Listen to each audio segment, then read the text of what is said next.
अस्सलाम वालेकुम, this is Mohammad Usman और आज का जो हमारा टॉपिक है वो है स्ट्रक्चर ऑफ बेंजीन और बहुत ज़्यादा एडवांस है। और अगर आपने किसी भी ऑर्गेनिक कंपाउंड या इनऑर्गेनिक कंपाउंड का स्ट्रक्चर फाइंड आउट करना है तो आप क्या करते हो, स्पेक्ट्रोस्कोपी करते हो, आपके पास स्ट्रक्चर आ जाता है।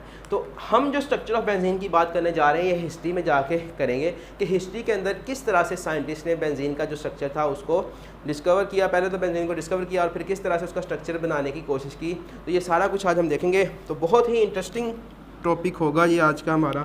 देखना, सबसे पहले तो हम देखते हैं कि बेंजीन को डिस्कवर करने वाले कौन साहब थे।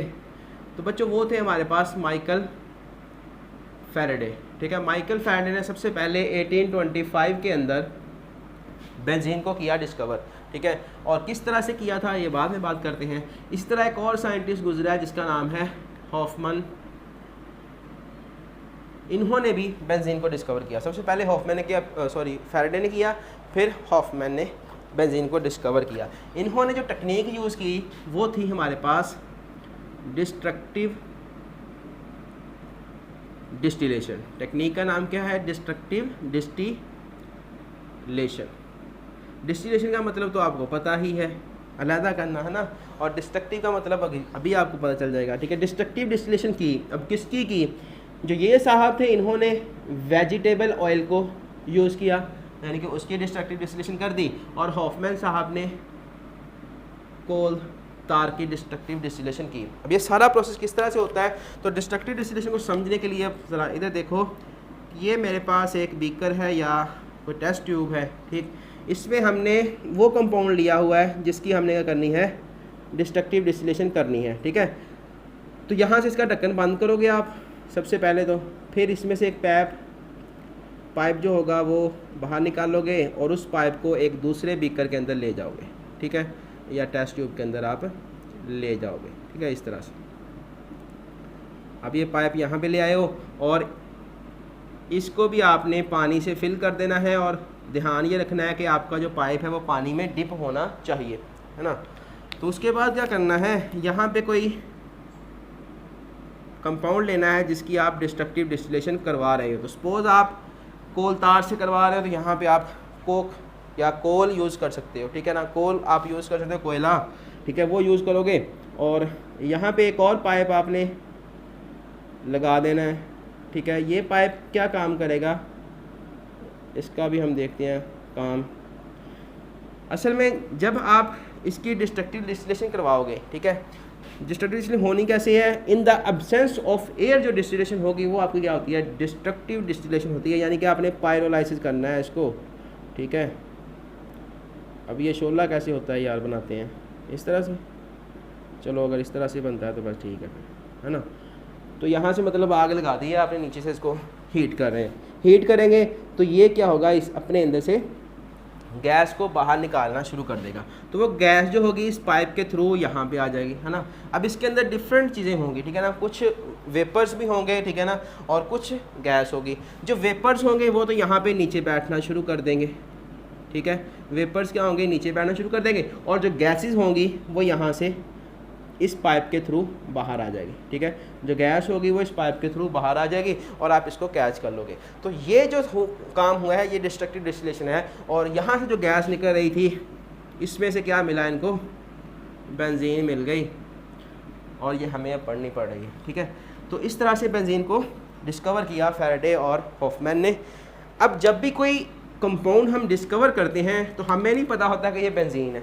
ठीक है ना, हमें कुछ नहीं पता था उस टाइम में, क्योंकि फर्स्ट टाइम डिस्कवर हुआ था। हमें नहीं पता था कि ये बेंजीन, हमें ये पता था कि ये एक एरोमेटिक कंपाउंड है। ठीक है ना, वो भी जब हम इसके मुख्तलिफ टेस्ट करेंगे ये तब पता चलेगा। ठीक है, तो अब हम देखते हैं कि आगे काम किस तरह से होना है, वो भी बड़ा इंटरेस्टिंग है।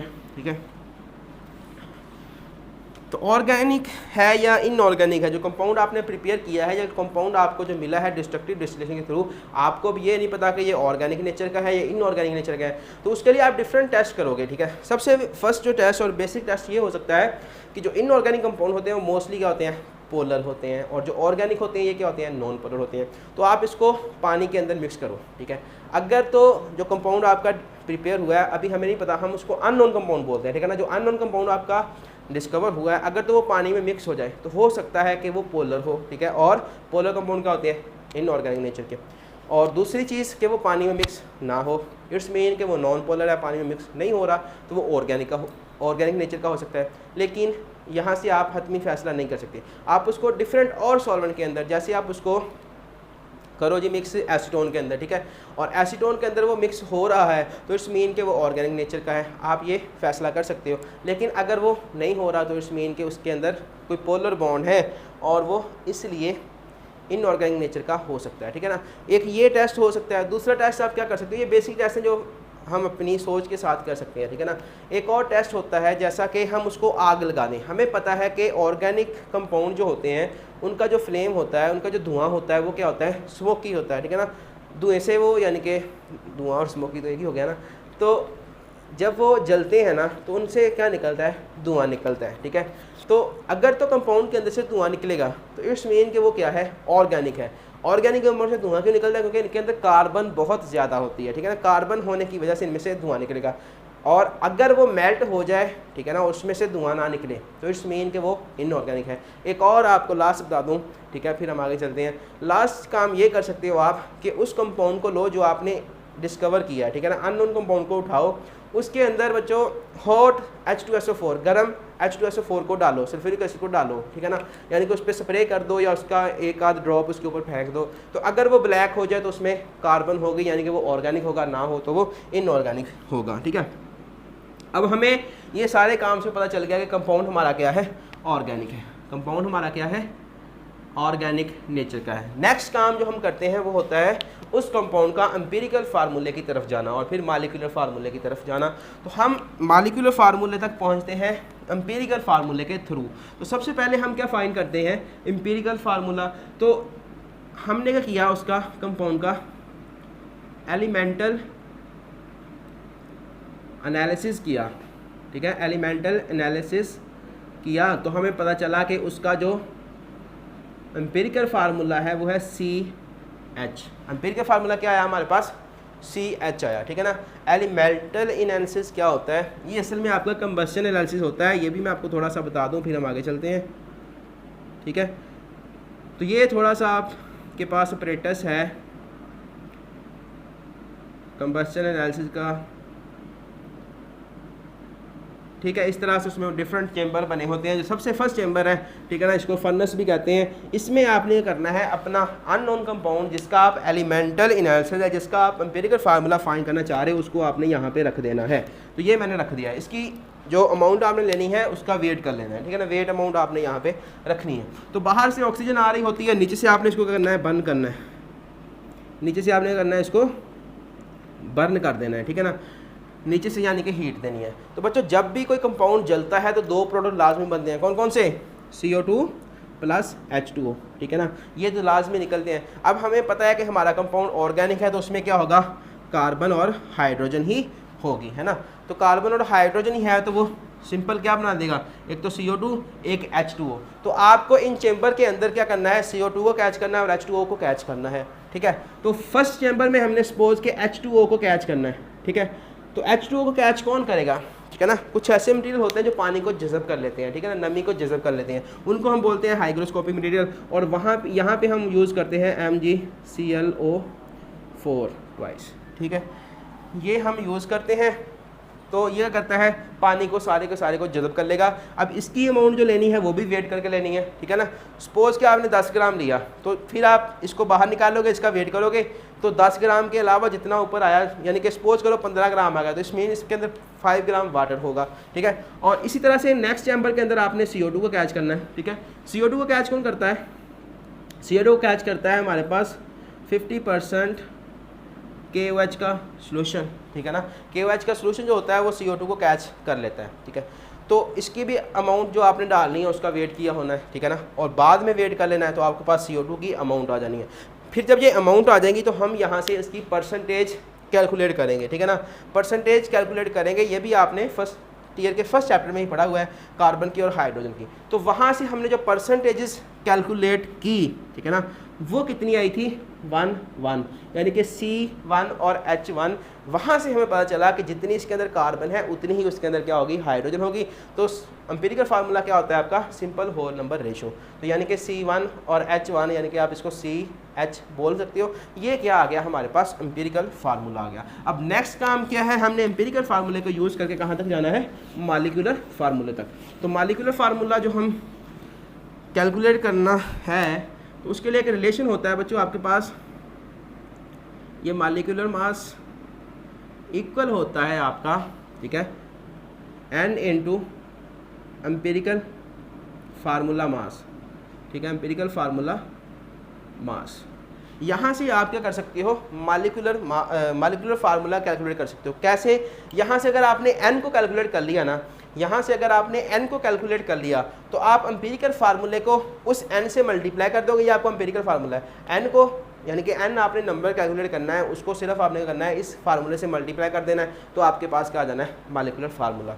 अब मॉलिक्यूलर मास किधर से आएगा, ठीक है ना, हमारे पास तो भी एम्पिरिकल फार्मूला है, तो मॉलिक्यूलर मास किधर से आएगा, तो इसके लिए भी एक मेथड होता है जिसका नाम है वेपर डेंसिटी मेथड, ठीक है। उसके थ्रू आप इसका मॉलिक्यूलर मास कैलकुलेट कर लोगे, और वो होता है आई थिंक 78 पॉइंट समथिंग है, तो आप 78 लिख सकते हो इसको, ठीक है। यहाँ पे N आ गया, एम्पिरिकल फार्मूला मास कितना होगा, ये आपके पास एम्पिरिकल फार्मूला है, कार्बन 12 है और हाइड्रोजन 1 है, 12 और 1 13, ठीक है। इस 13 को इधर भेज दो तो ये आके डिवाइड हो जाएगा, और यहाँ पे आपके पास N कितना आ जाएगा, 13 6 12 78, तो यहाँ पे N आ गया हमारे पास कितना 6।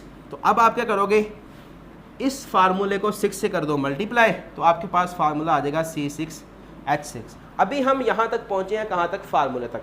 तो यहाँ से असल हमारा टॉपिक आज शुरू होने वाला है, जो कि क्या है, स्ट्रक्चर ऑफ बेंजीन, ठीक है। तो जब ये फार्मूला आ गया आपके पास, मॉलिक्यूलर फार्मूला आ गया, तो फिर हमने इस मॉलिक्यूलर फार्मूले को अच्छे तरीके से देखना है और सोचना शुरू कर देना है कि इसके कितने स्ट्रक्चर हो सकते हैं, है ना। तो फार्मूला क्या है हमारे पास, C6H6। सबसे पहले तो इसको देखो ज़रा, C6 और H6 के अंदर आपको क्या नज़र आ रहा है, इसमें बच्चों अनसैचुरेशन आपको बहुत ज़्यादा नज़र आ रही होगी। क्यों, क्योंकि अगर सैचुरेशन चेक करनी है तो हम इसको अल्केन के फार्मूले में पुट करके देते हैं। अल्केन का जनरल फार्मूला क्या होता है, CnH2n+2, ठीक है ना। हम इसको कंपेयर कर रहे हैं कि ये अल्केन है या अल्काइन है, क्या है। अल्कीन का फार्मूला CnH2n और अल्काइन का फार्मूला CnH2n-2, यही होता है। यहाँ पे कार्बन नंबर 6 है, जहाँ जहाँ पे N है वहाँ पे 6 पुट कर दो, ये C6 हो गया, H2 6+2, तो यहाँ से फार्मूला क्या आएगा, C6H कितना होगा, 12 और 2 14, ठीक है। तो अगर आपके पास ये अल्केन होता तो उसके साथ कितने हाइड्रोजन हैं, 14 हाइड्रोजन हैं, यहाँ पे पुट कर दो, ठीक है ना। ये होगा C6 और 12, ठीक है, C6H12, और यहाँ पे पुट करने से क्या आएगा, C6H10, ठीक है। तो यानी कि क्या हुआ है, इसमें तो अल्काइन से भी कम हाइड्रोजन है ना, कम हाइड्रोजन है। इट्स मीन कि इसके अंदर बहुत ज़्यादा अनसैचुरेशन मौजूद है। अनसैचुरेशन क्या, यानी कि डबल और ट्रिपल बॉन्ड इसमें बहुत ज़्यादा मौजूद होंगे। तो अब हमने कुछ ऐसा स्ट्रक्चर इसका बनाना है जिसमें डबल और ट्रिपल बॉन्ड मौजूद होंगे, ठीक है ना, क्योंकि ये हमने कैलकुलेट किया है इसके फार्मूले को देख के, है ना। तो सबसे पहले तो आप कार्बन लिखो 6, ये हो गई 6 कार्बन, 2 4 6 हो गई है ना, हाँ। तो आप फर्स्ट कंडीशन में यहाँ पे CH3 कर सकते हो, है ना, यहाँ पे कर दूँ, यहाँ पे कर दूँ, तो एक हाइड्रोजन इस पे लगेगा, एक हाइड्रोजन इस पे लगेगा, और एक हाइड्रोजन इसके साथ लगेगा, एक हाइड्रोजन इसके साथ, एक इधर एक इधर। तो एक तो ये स्ट्रक्चर हो गया आपके पास, 1 2 3 4 5 6, कार्बन 6 पूरी हैं, हाइड्रोजन 6 पूरे कर लो, 1 2 3 4 5 6, ठीक है। एक ये स्ट्रक्चर हो सकता है। दूसरी पॉसिबिलिटी क्या है कि स्ट्रक्चर तो कुछ ऐसा भी होना चाहिए मेरे ख्याल में, है ना, 1 2 3 4 5 6, ये भी स्ट्रक्चर हो सकता है कि नहीं, देख लेते हैं ना। हमने कार्बन और हाइड्रोजन ही पूरे करने हैं ना, आप जो मर्जी आपका दिल करता है स्ट्रक्चर बना सकते हो। यहाँ पे इस कार्बन के बॉन्ड 2 ये थे, 2 मैंने हाइड्रोजन लगा दिए। इस कार्बन की वैलेंसी चेक करो, 2 ये हैं, 2 ये हैं, 4 पूरे हैं। इसकी चेक करो तो 2 और 1 3, तो इसके साथ 1 लगा दो, इसकी चेक करो 2 और 1 3 और 1 इसके साथ भी लगा दो। यहाँ पे इस कार्बन के 2 बॉन्ड ये 4 पूरे हैं, इसके साथ H2 लगा के इसकी वैलेंसी भी पूरी कर दो। तो यहाँ पे 6 कार्बन है, 2 3 4 और 2 6 ही हाइड्रोजन है। तो इस तरह से आप डिफरेंट इनके क्या है स्ट्रक्चर बना सकते हो, ठीक है ना, डिफरेंट स्ट्रक्चर इनके क्या कर सकते हो, बना सकते हो। तो इस तरह से उन्होंने क्या किया, स्ट्रक्चर बनाने शुरू कर दिए। ठीक, जैसे कि अब ज़रूरी नहीं है कि इसका स्ट्रक्चर ऐसा ही हो, ठीक है ना। एक बंदा था उसने साइक्लिक स्ट्रक्चर भी बनाया इसका, जो कि उसने ये वाला बनाया था, ठीक है ना। मतलब ये स्ट्रक्चर भी पॉसिबल है। ये जो हर एंड है, हर जो कोना है, ये क्या है, कार्बन है ना। इस तरह से ये भी स्ट्रक्चर हो सकता है। चलो मैं इसको कार्बन के साथ ही लिख लेता हूँ, फिर आपको समझ ना आएगी, है ना। तो ये कार्बन हो सकती है, ये कार्बन हो सकती है, ये कार्बन हो सकती है, ये कार्बन हो सकती है और ये कार्बन हो सकती हैं, ठीक है। यहाँ पे डबल बॉन्ड लगा लो, यहाँ पे डबल बॉन्ड लगा लो, डबल बॉन्ड एक यहाँ पे लगा लो और कार्बन यहाँ पे लगा लो। 1 2 3 4 5 6 पूरी हैं। इसके साथ 2 हाइड्रोजन आएंगे क्योंकि इसकी वैलेंसी पूरी करनी है। इस कार्बन की वैलेंसी पूरी है, 2 बॉन्ड ये हैं, 2 बॉन्ड ये हैं, 4 पूरे हैं। इस कार्बन की वैलेंसी क्या है, 3 है, इसके साथ 1 हाइड्रोजन आ जाएगा, इसकी भी 3 है, इसके साथ भी हाइड्रोजन, इसकी भी 3, इसके साथ भी, इसके साथ भी, है ना। तो अब हाइड्रोजन पूरे कर लो, 2 3 4 5 6 हाइड्रोजन पूरे हैं। तो इस तरह से क्या किया जी, इनिशिएटिव लेना शुरू किया गया, ठीक है ना, बेंजीन के स्ट्रक्चर का। तो जिसने स्ट्रक्चर बना लिया वो बड़ा खुश हुआ कि वाह जी वाह मैंने स्ट्रक्चर बना लिया है ना। लेकिन असल काम था इस स्ट्रक्चर का फिर टेस्ट करना कि वाकई ठीक है या गलत है। तो अगर इस स्ट्रक्चर को देखो, इसको देखो, इसको देखो, इसमें क्या है, हाईली अनसैचुरेशन मौजूद है ना।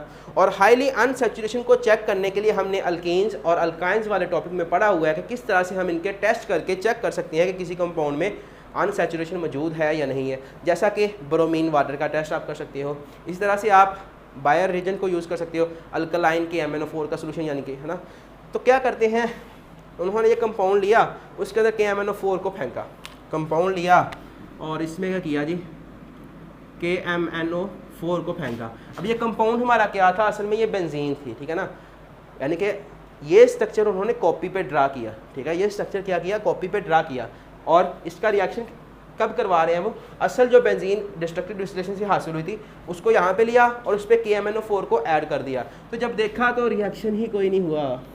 अब यहाँ से टेंशन पड़ी, ठीक है ना, क्योंकि स्ट्रक्चर ड्रा कर लिया था, बड़ा खुश हो रहा था भाई, लेकिन नहीं हुआ। इसी तरह से इसका KMnO4 के साथ रिएक्शन करवाया, है ना, तो तब भी कुछ नहीं हुआ।